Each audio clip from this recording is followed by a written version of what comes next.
আরজিকর হাসপাতালে কর্তব্যরত তরুণী চিকিৎসকের দেহ উদ্ধারের ঘটনায় বিক্ষোভে উত্তাল হাসপাতাল চত্বর।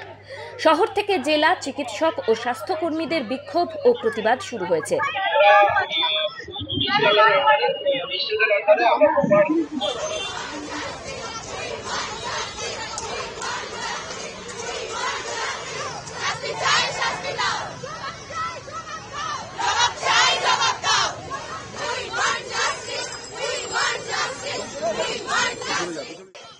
ডাক্তারদের কর্মবিরতিতে চরম ভোগান্তিতে রোগীরা। দূর দূরান্ত থেকে আরজিকর হাসপাতালে এসে চিকিৎসা না পেয়ে ফিরে যেতে হচ্ছে রোগীদের। অন্যদিকে বিচার এবং নিরাপত্তার দাবিতে অনড় বিক্ষোভকারীরা।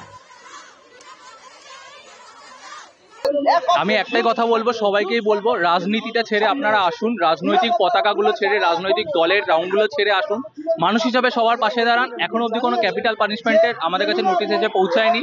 যদি আসে আমাদের ডিমান্ডগুলো, এবং খালি ক্যাপিটাল পানিশমেন্ট নয়, তার সাথে যে ডিমান্ডগুলো রয়েছে, সেফটি ইস্যুগুলো, সেগুলো যখন মেনে নেওয়া হবে তখনই আমরা আন্দোলন প্রত্যাহারের দিকে যাব। সেগুলো এখনো অনেক দেরি।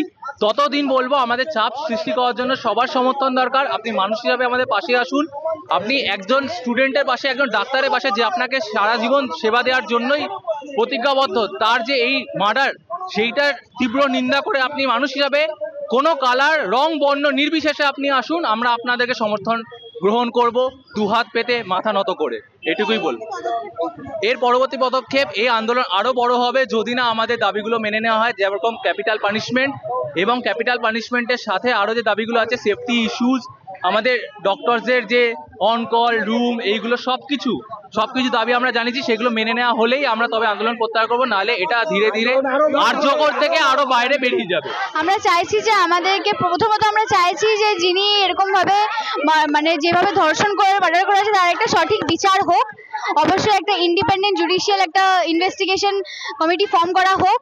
আর সেকেন্ড কথা হচ্ছে এটাই যে আমাদেরকে একটা ঠিকঠাক সিকিউরিটি প্রোভাইড করা হোক, একটা প্রত্যেকটা ওয়ার্ডে সিসিটিভি লাগানোর ব্যবস্থা, এবং কর্তৃপক্ষ দায়ভারটা নিক। আমরা এটাই চাই যে কর্তৃপক্ষ প্রত্যেকটা জায়গায় সিসিটিভি এবং সিকিউরিটি প্রোভাইড করুক। আমাদের দাবি এটাই।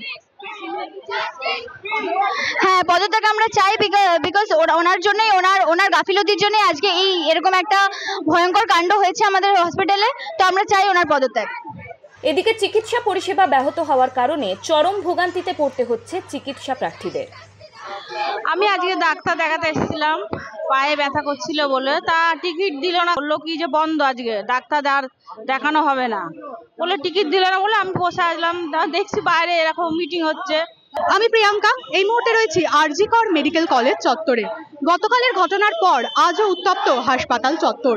কর্মবিরতিতে বসেছেন চিকিৎসকরা। তারা বলছেন ঘটনার বিচার না হলে এই আন্দোলন চলবে, এমনকি বৃহত্তর আন্দোলনের পথে হাঁটারও হুঁশিয়ারি দিয়েছেন তারা। এদিকে কলকাতার প্রথম সারির হাসপাতাল হওয়ার কারণে কিন্তু বহু রোগীকে এসেও ফিরে যেতে হচ্ছে, কারণ কর্মবিরতিতে রয়েছেন চিকিৎসকরা, পরিষেবা পাচ্ছেন না রোগীরা। তাহলে এই আন্দোলন কবে চলবে, কবে মিলবে বিচার? উত্তর সময় দেবে। এই সংক্রান্ত আরো খবর জানার জন্য চোখ রাখুন টাইমস নাও খবরে।